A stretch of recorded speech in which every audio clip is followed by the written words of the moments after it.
but his word was like a burning fire. Shut up in my bones, that's Jeremiah 20 and 9. Say whole lot of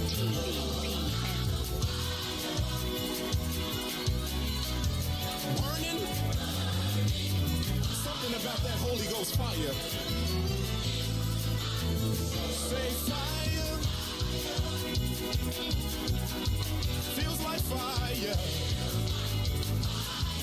Come on, put your hands together, come on. Holy Ghost, fire. I said Holy Ghost, fire. Shut up in my bones. Fire, shut up in my bones. Fire, fire. I said fire, shut up in my bones. Fire, ooh, fire. I said Holy Ghost, come on, let's take it out. Say fire. Feels like fire. Whole lot of fire.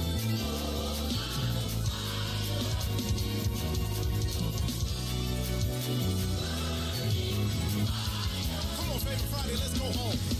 Oh, say just like fire. Just like fire. Shut up in my bones. I can feel it in my bones. Holy Ghost fire. And shut up, shut up, shut up, shut up. In my bones, bones, bones, bones. Holy Ghost fire. Holy Ghost fire.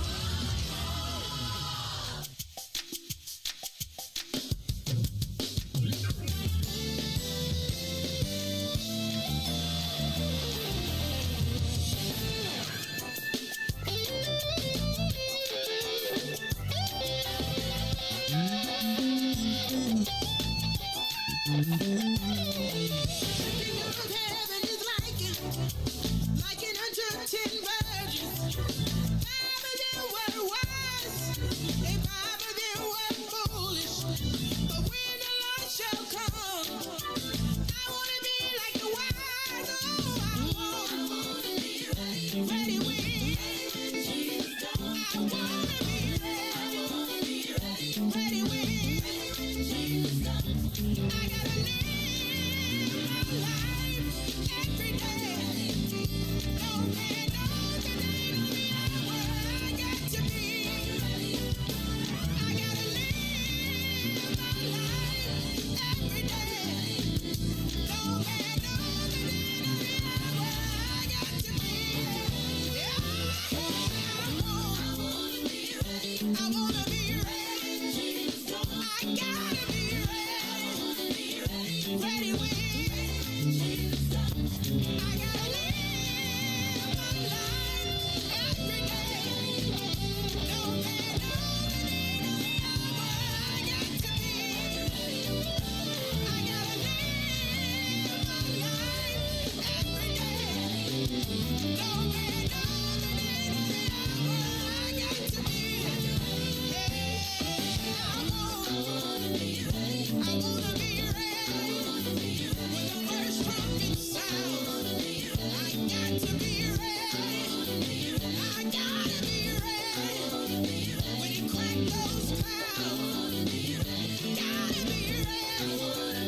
When he come back again, he's coming back. Gotta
WIIFTBP.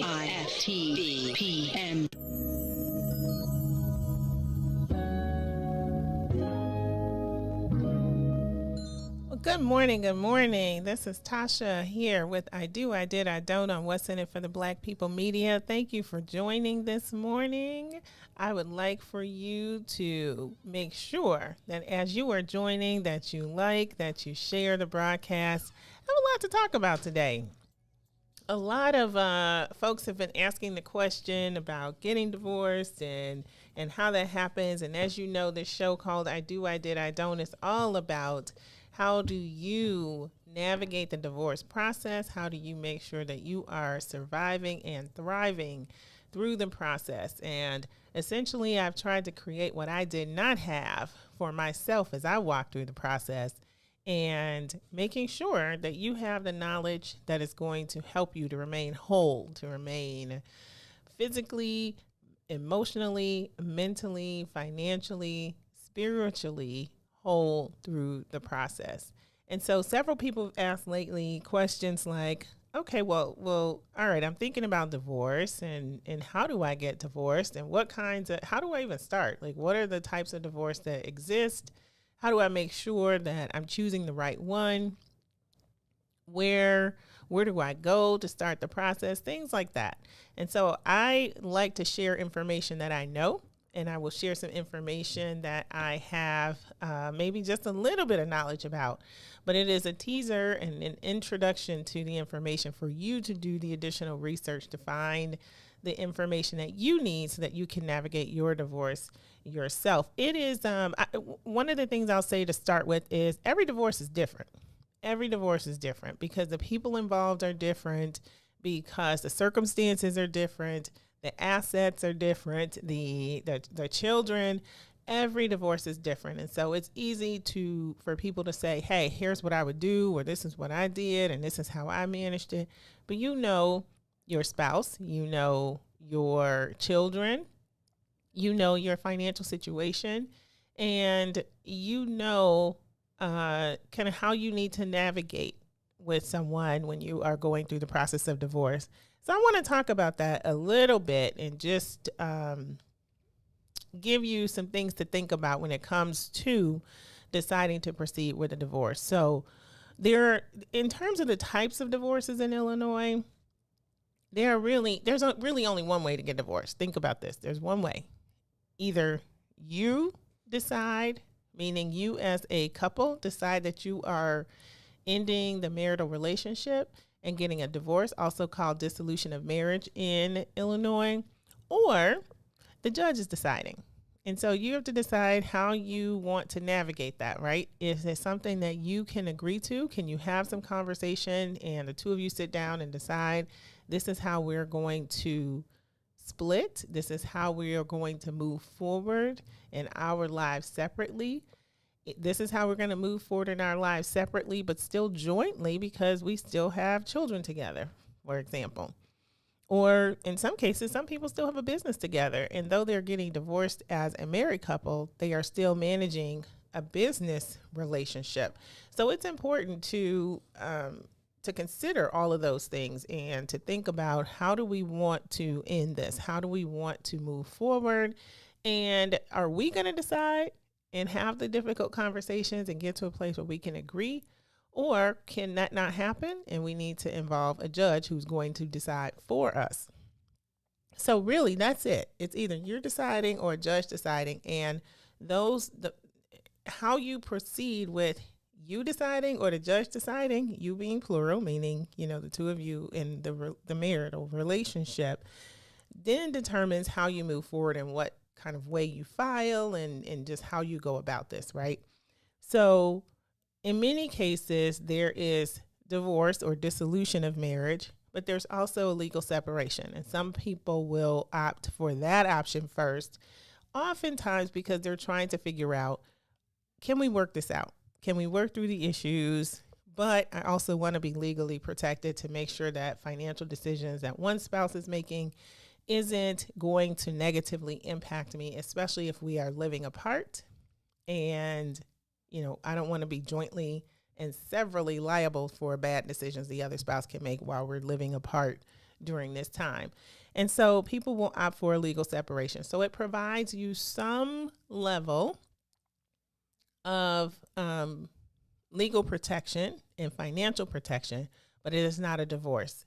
However, what I want you to be clear about is a legal separation is, in fact, that it is a legal procedure, a legal process. So you actually have to have a judgment that says you are legally separated. That gives you that protection. So the fact that you two agree and decide we're just going to go our separate ways, I'm going to live over here, he or she's going to live over there, that doesn't qualify as a legal separation. It is actually a process that you need to go through the court. So in order to do that, it's a filing, it is an agreement, it is actually a court order that says this is what it is, okay? So you're not divorced yet, but you are, and maybe you don't get divorced. You're figuring it out. So there's a legal separation. There's also an annulment, and we don't talk a lot about annulment, but annulment is an annulment basically is saying I'm undoing this marriage as if it never happened. All right. So oftentimes in religious circles, particularly I know in Catholicism, marriages tend to be annulled as opposed to people just getting divorced. And that is because the church frowns upon divorce. And so if it is sort of undone in a way that says that it never happened, then somehow that seems more palatable. So you'll see people get an annulment, and that there are a lot of requirements around each of these things that you're going to do. So you have to really understand the legal process, right? So we talked about legal separation and the fact that you have to go through the court system in order to get that. Not used very often, but if you're working through things, an annulment has even more requirements associated with it. And I don't know a whole lot about it, so I can tell you at least the little bit that I've learned about it, but they are allowed in Illinois. And essentially it makes your marriage considered null and void as if it never happened. But there are some pretty strict requirements to be met. And you have to do that within some very clearly defined time frames as well. So I'll give you a couple of examples around grounds for getting an annulment in Illinois. And I'm going to say, make sure that you check on this. Make sure that you check do your own research, check with your legal advisor to make sure, read the statute yourself to make sure that you understand what's required. And so let's say if this was a marriage that involved fraud of some sort. So let's say there was a misrepresentation of someone's ability to have children. You knew that you wanted to have children in the marriage. The person said that they could. They actually knew that they couldn't, but told you that they could. Or, some other deception, something like that. Then when you learn about it, you have to file within a certain number of days to have an annulment. Okay, so the number of days is not always the same for everything. So that one, I won't cover as much information around an annulment, but I will move forward and talk through the divorce, because this is where most of the questions come in from people around, okay, well, how do I get divorced? Is this something I can do myself? Do I have to have a lawyer to do it? Do I have to go through the court system? And the short answer is yes, you have to go through the court system in some shape, form, or fashion, because your divorce is a legal contract. It's a legal covenant between the two people in the marital relationship. And so the court has to issue an order basically undoing or dissolving that marriage. So you can do that a number of ways, right? You can sit down together and do the kitchen table. I'm going to say the kitchen table divorce as opposed to the dining table divorce, because this is generally, most times people don't have much, right? They haven't acquired assets. They may not have children. And so it's just two adults saying, you know what, let's just decide we're going to go our separate ways. We're not going to do this anymore. And it's a pretty easy relationship to undo, right? Because you don't have a lot of assets and things. So you can sit down, and I'm saying kitchen table because if you don't have a whole lot of assets, then you're probably sitting down at the kitchen table in your little apartment or whatever it is. But there are people that do this also with assets. And so you're sitting down and you're making an agreement and saying, hey, here's what we're going to split. I'm going to take the bedroom set. You're going to take the kitchen table set, whatever it is. We don't have a lot. I'll keep what's in my bank account. You keep what's in yours. Hey, we saved this money. Let's split it 50-50. Or that I put 30% in there and you put 70% in it. So I'll take my 30, you take your 70, whatever. It tends to be a relationship in which you can sit down and talk and work through things. Not that it's not a difficult conversation, but you can do that kitchen table divorce, if you will. And it's really a do-it-yourself divorce, right? So it's pretty straightforward. You don't have to hire anybody to do it. You take care of it on your own, and you can file the paperwork. Now, there's an advantage, right? If you don't have much, then the advantage is you're not involved in a whole lot of drama. It's easy. You file it yourself. It doesn't cost a whole lot. The disadvantage is you don't know what you don't know, right? So let's say that the spouse has been saving and, kind of developing their own little stash somewhere that's considered marital property, but you don't know about it. They have no legal obligation to disclose that information to you in the process. So you may not know some things that exist that could rightfully be yours. And so, you take that risk. You may say it's not worth it. Even if they did, it can't be much. So let's just move ahead, move forward. Totally fine. Totally fine way to manage a divorce is to do it yourself. And many of the do-it-yourself processes, this is just sitting down, having an agreement, right? Between the two of you, we're going to file the paperwork. The court's going to say, hey, do you both agree to this? You both say yes. All right, you're done. The other option that you have is an online divorce. And an online divorce gives you a little bit more information about how the process works. There are several different online platforms that can help walk you through an online divorce. I won't talk about those because I'm definitely not endorsing any of them. But I will say that, you can find those that may they'll cost you under $1,000 to do. Now, there are advantages because you can manage through it yourself. And as it guides you through the questionnaires, then they will tell you things. They will make you aware of things that you should probably consider. Like, do you have assets? And it'll ask some questions about that to make you think about those kinds of things.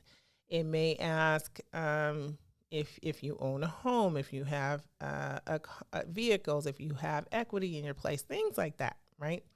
So it's going to give you a little bit more sense of the kinds of things that are going to be involved legally in getting the divorce so that you become aware of it. And essentially, you answer your questions. It spits out the paperwork for you.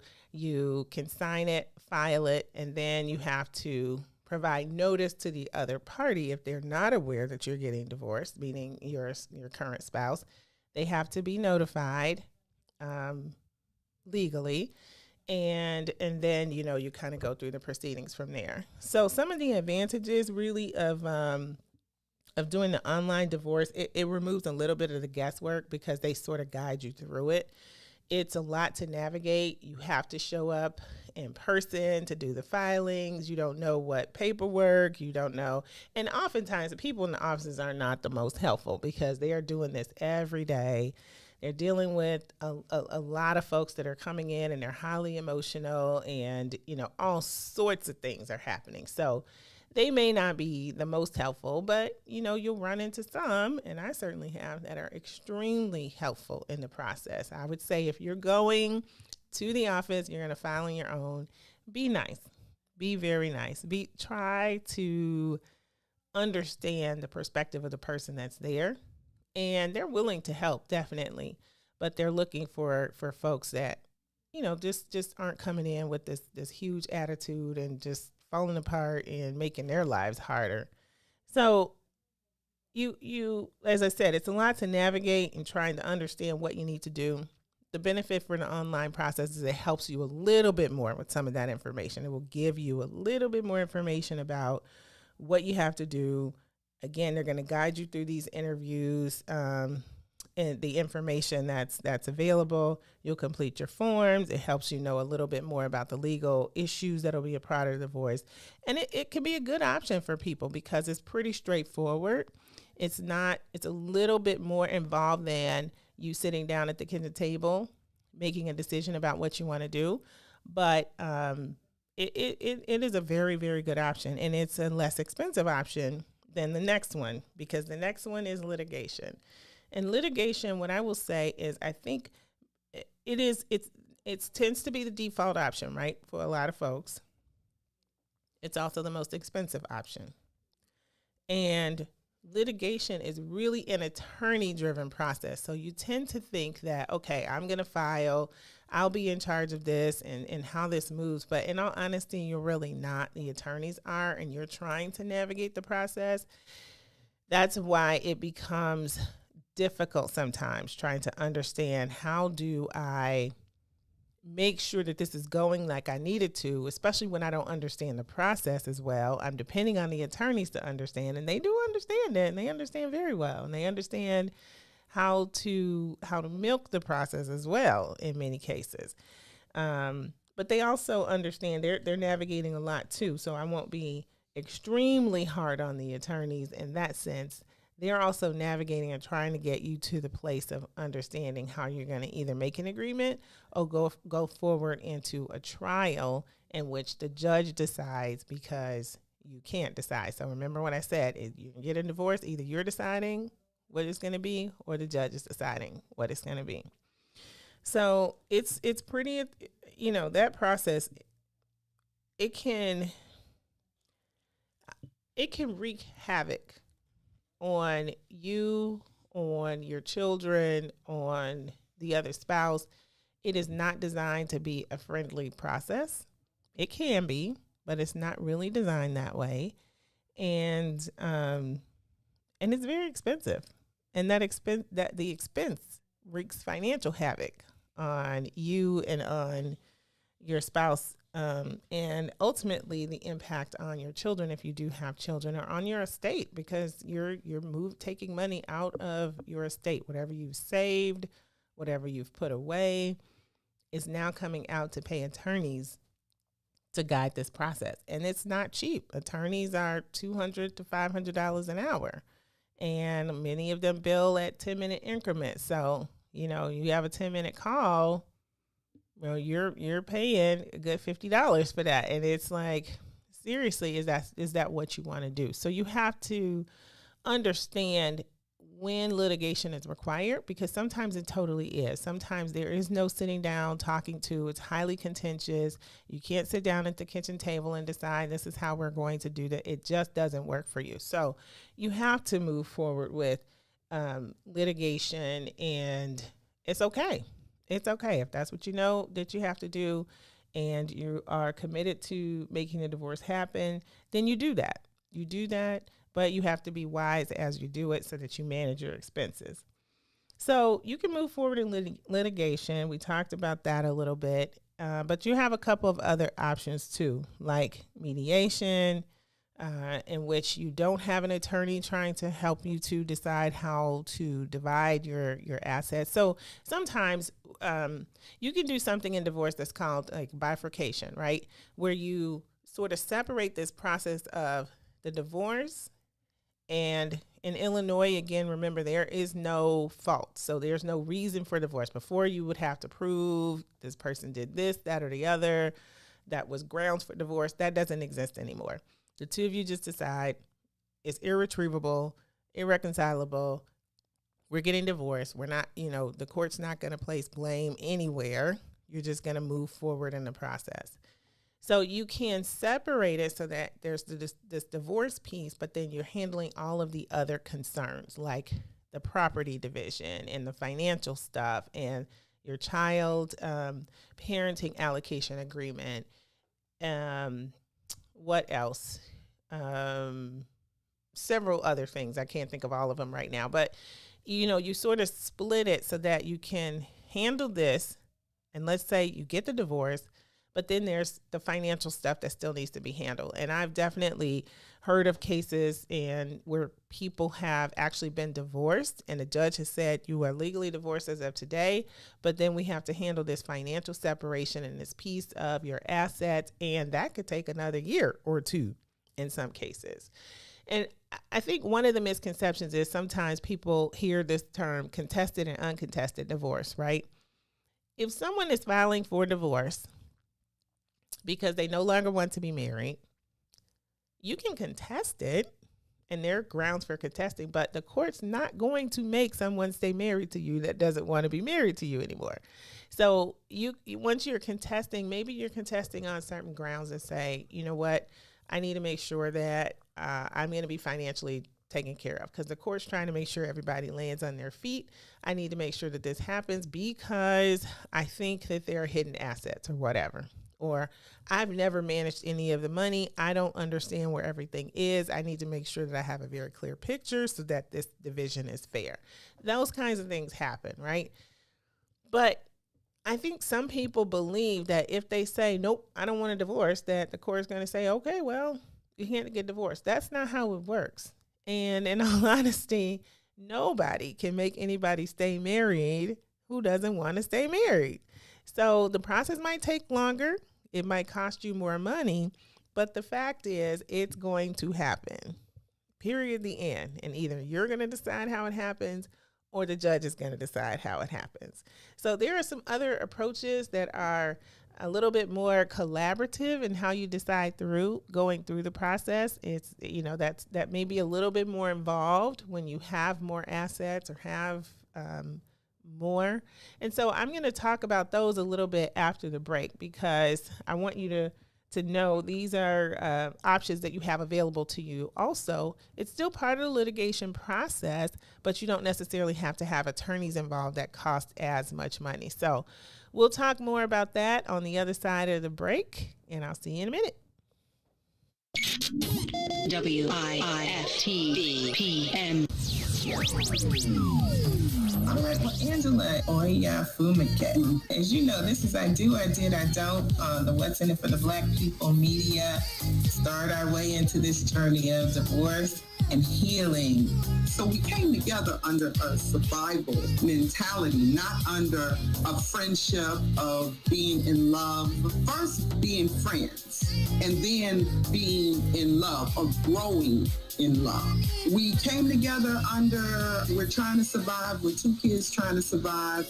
Okay, we're gonna survive together because if you're handling this end of the survival and I'm handling this end, years that you've accepted this is what it's been, and now you've made this decision. And he wasn't there. He wasn't even seeing that you were done. Here's what it was. Just like I ignored on the front end that he didn't love me like that, he was so disconnected from me by the point when I decided to leave that he didn't see the writing on the wall. Wow. Just didn't see it. But he didn't know that woman because he never took the time to meet her. Mm-hmm. And so you created your plan. And that's key, I think, in having a plan. If you are going to, whether you're deciding together that this isn't going to work any longer and we're splitting, and having a plan on how you're going to move forward is pretty key. You knew at this point I had to create your own plan, and you were moving forward with that. In my case, I didn't have a plan. Things happened pretty abruptly, and I was creating a plan on the fly along the way. I don't recommend that. You forgive yourself. You forgive you. Do the work of forgiving yourself that you may be able to actually forgive others. Ooh, I miss your kiss. Oh, your kiss is one of a kind. It feels so nice. Girl, you do it right. I miss you. Oh, girl, you don't go too fast. You take your time. Just how I like. I miss you. Hey. You kiss it, then I'm drifting off your love. Keeps me floating, girl. I miss you. And ooh, it feels so good. I wanna come down. Girl, I'm missing that love. Come on. Ooh, babe, I'm missing all those kisses.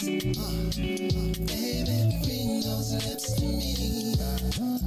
Oh, babe, I'm missing all those kisses. Baby, bring those lips to me. All right, welcome back to I Did, I Don't on What's in It for the Black People Media. This is Tasha Napper here. We are talking about divorce. I do, I did, I don't. If you are tuned in, make sure you like, make sure you share the broadcast. You can also share What's in It for the Black People Media, because there is a lot of really good content on What's in It for the Black People Media. It is for us, by us kind of a station. And so I believe this network is going to continue to grow and to take off. And it is such an enhancement to our community to have us talking about issues that are related to us and doing so unapologetically. So I want to make sure that you are also benefiting from that great content. So make sure you go over to the What's in It for the Black People Media page, follow them, share as well, so that you have access to all of that content. And you will also receive notifications when live shows are going on. DJ Reese, I got a question for her. Who was that? Who was the artist of that song we just heard? That was the great Sean White that we That's saw at what the I that was him that we saw at the 1 year anniversary on Woodlawn. Yes, he was there. And What's in It for the Black People Media's 1 year anniversary, and sang the song in person and live. And yes, I love the song. It always comes on. We play it a lot coming into our show and on the breaks or at the start of the show. And the brother did a great job singing the song, y'all. And the brother is fine. We about to turn into WIIFTBP Wednesday. He just light skinned. That's it. No. I kind of like my chocolate brothers too, but no, he's a good looking brother and nice, muscle bound, a little taller. I look at you trying to say I do again. You're like, he look nice. I do. Yes, he seemed like he's a sweet dude too. But I love the song, and shout out to him because he came along with all the other artists that were there. It was a fantastic time. I probably should have started the show talking about that, but it was fantastic. The talent that was there, just the camaraderie and the celebration, and really taking a moment to stop back and acknowledge what's been accomplished over the past year and Maze Jackson's vision coming to life and doing it on his terms and on his own. I am really proud to be a part of that and proud to be a part of What's in It for the Black People Media and the dissemination of information that's really going to help us. So, all right, before the beginning of the break, we were talking about divorce and ways to get divorced and kind of some of the methods options that you have available to you, right? And one of those is litigation. So we talked through, essentially, there's only one way. Either you're deciding what you're going to do or the judge is deciding how it's going to go.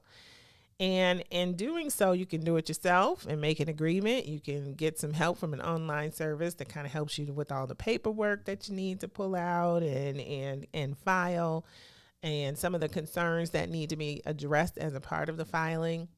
Or you can have an attorney.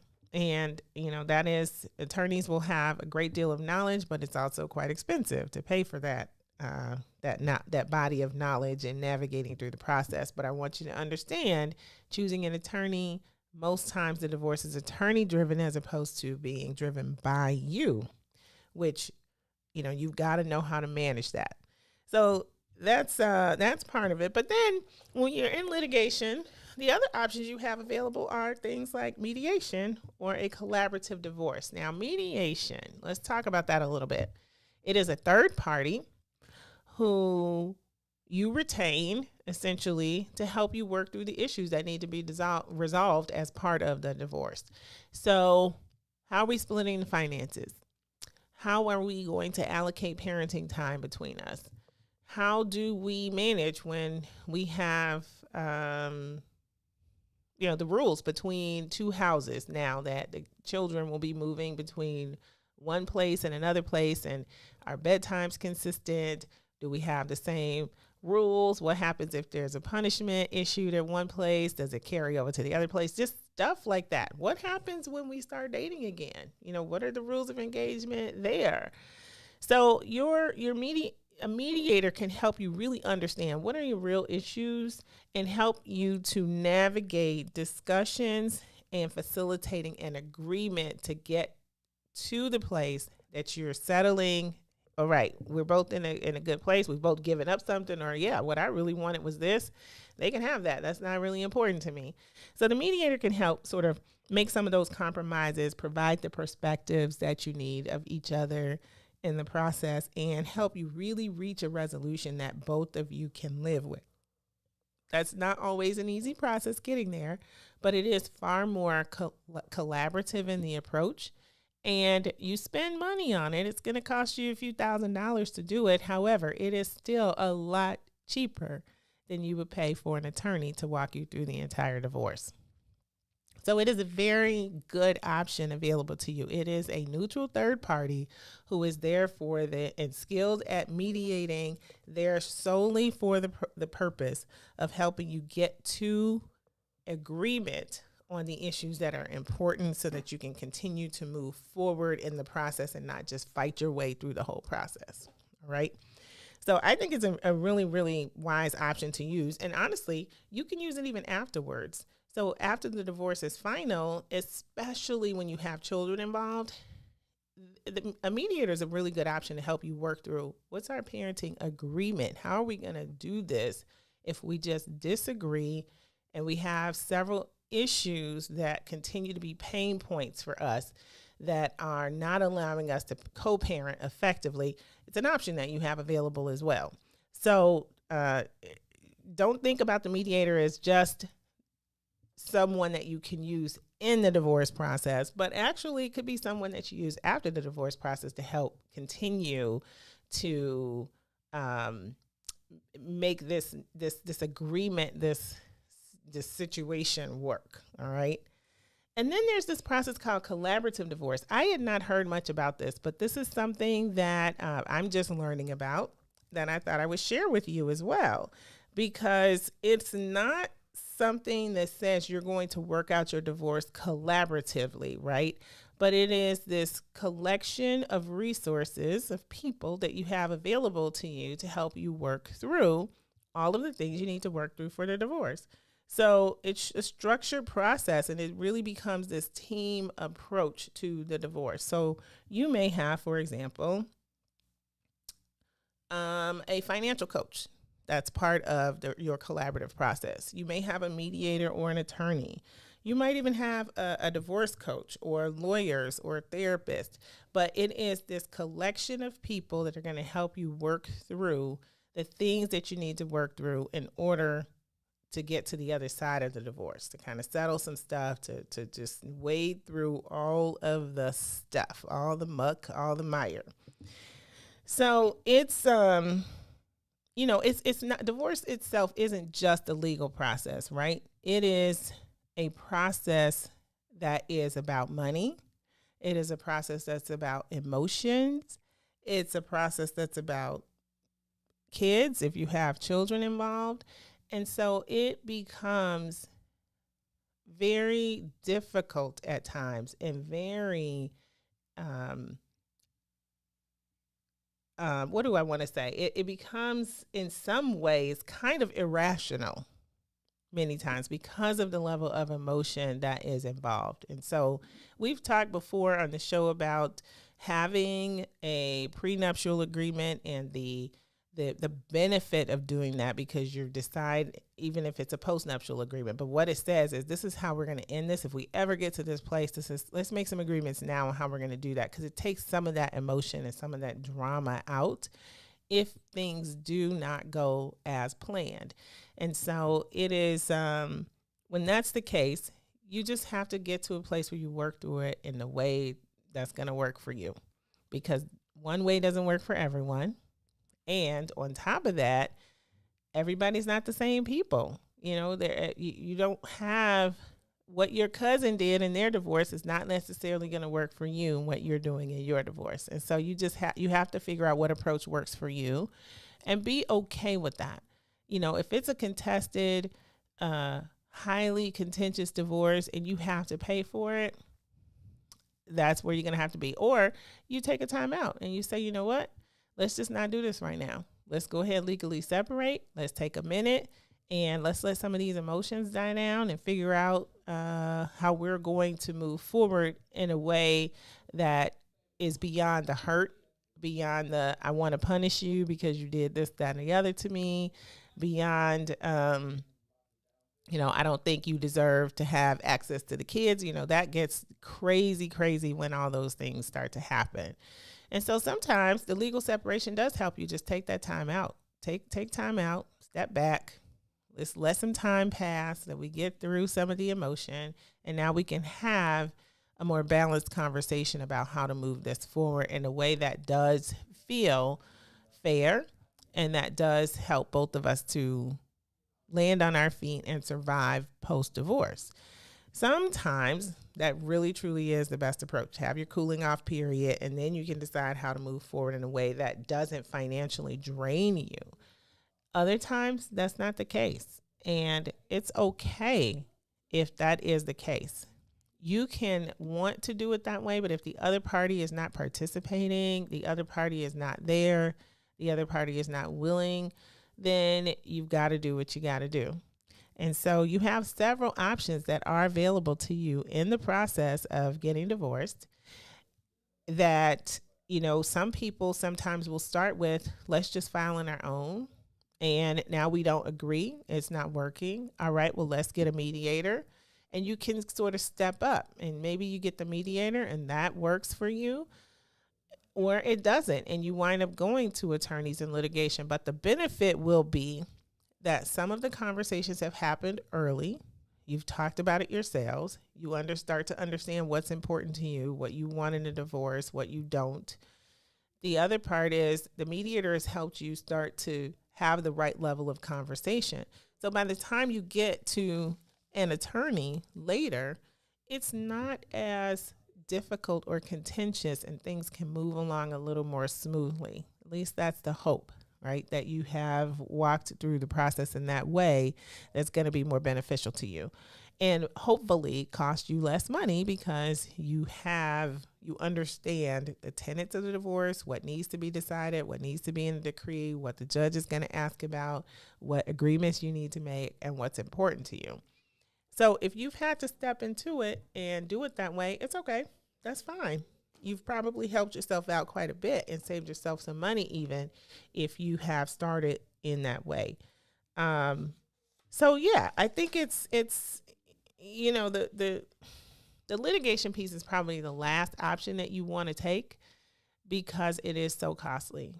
And I can attest to that. Very, very costly. I spent a lot of money. And had there been a cooling off period to just take the time and say, let's just step back, let's just, you know, not be super contentious about it, then we probably could have gotten to a place where we didn't spend that. The downside is the impact that it has now on the financial position that relates to the children later. So it's something that you want to think about because a lot of times you get into it, especially with attorneys, you think that it's going to be a quick process. It is not.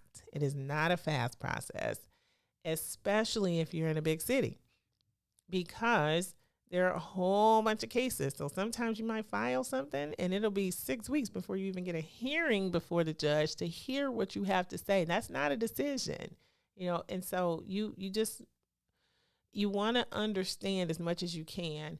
And I think what's super, super helpful is to go to a family court hearing and watch the process. Just watch how it happens. Watch what the judge says to people. Watch how they interact. Watch how quickly the judge needs to hear what you have to say in order to make decisions to then get to the next case. Because all the things that you think are important, that you want to come in and tell the judge about this, that, and the other, the judge really doesn't care. The judge is like, look, I got 50 other cases today that need to be heard in the next hour. You need to roll in. What's the point? All right, move. And so it becomes sort of disconcerting and shocking to people when they realize that what seems so important to you and so vested, the court doesn't look at it that way. They just don't. They're trying to be efficient and move these cases through so they can get to the next one, because there are so many. And it's not that they're trying to be nasty to you necessarily. It's just, this is the reality of it.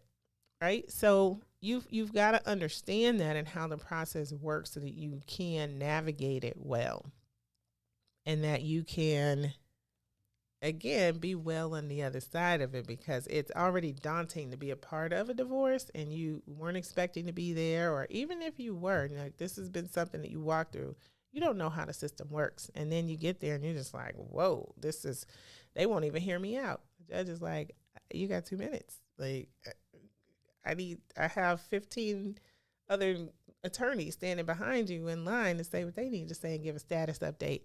So I just want you to understand that, like, right, and go into it knowing that they're not on your side. They're not on the other person's side. They really don't have much sympathy for what you're going through, because they're dealing with this and seeing this stuff every day. And again, they're trying to be efficient. They're trying to move through. They're telling you that the law has determined that nobody is at fault necessarily. That's the no fault piece, because it allows the process to move more efficiently. Now we're not doing all the crazy stuff of trying to prove this person did this person did that. Nope. All right, you're going to get divorced. Great. Let's decide what needs to be decided so everybody can move along into whatever life is going to look like for you afterwards. So again, want to make sure that you understand that and just have that perspective. It wasn't something that I had going into court. It was, frankly, I was just like, whoa, this is how this works. This is not cool. But it's what it is, right? And later on, as you go through the process, you start to understand that, and you understand how to navigate it. And again, that's why attorneys can be super helpful, because they know that already. They know what to go in with, what to say, what the law says, how the judge is going to look at it, especially if they've interacted with the judge before. But I want you to know you have options available. You have those options available to you as you start working through the process. And whether you want to get divorced or not, or the spouse wants to get divorced or not, it's going to happen. The judge is not going to say, you cannot get divorced. That is not how it works. It will happen. It may take longer, but the sooner you realize, if you're the spouse who doesn't want the divorce, the sooner you realize that the other person decides that's what they want to do, that's what's going to happen. And you can prolong the process, or you can accept the process and move forward and figure out how to be healthier on the other side of it. So I also want to know what questions, what other topics do you all want to hear about? Because I get a lot of questions, and I start to bring those here and talk through them, like this one. You know, how do you get a divorce? What are the types of divorces? Yeah. What else? What other questions do you have? I think a couple things that are on my mind right now is, how do you manage your parenting agreement, again, between the two households? You know, what are the things that are going to be consistent? Where's the room for the parents to parent in the way that they do without interference from the other parent? The other question I've heard a lot lately is about dating. And when do you talk to the other spouse about the fact that you're dating someone that seems like this is going to go somewhere, and you want to introduce the children? How do you do that? How do you manage that? Is it something, do you talk to your ex first?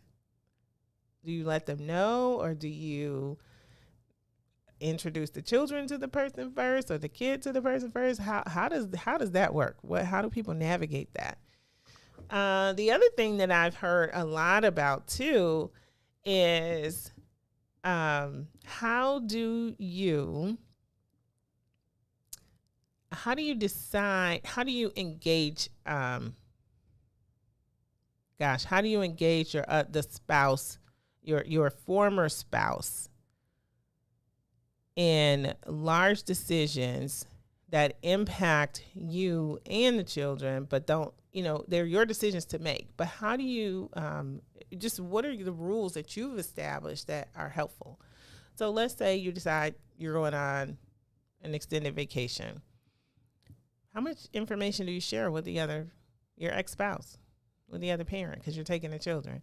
Just so a lot of things around parenting have been coming up lately, and those are things that I want to know. What do you guys want to hear? What do you want to talk about? What topics should we address next as we continue on this journey with I Do, I Did, I Don't? So when you're tuned in, when you're listening, drop something in the chat, drop something on the I Do, I Did, I Don't page. Let me know what you're thinking, what questions you have, and we'll see if we can cover those topics on the show, and if we can find resources that can help us with some knowledge related to those topics. But in the meantime, I want you all to be well. I want you to enjoy life, whether it is on the other side of divorce or whether it is in the process.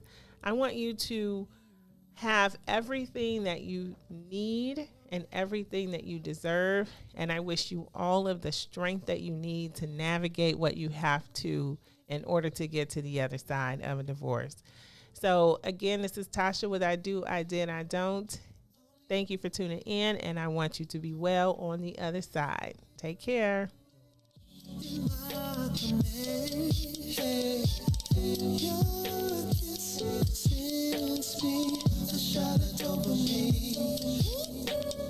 Oh no, I never had an interest in love until I met you. And I don't know if it's real or is it just a phase I go through, but I feel that it's true.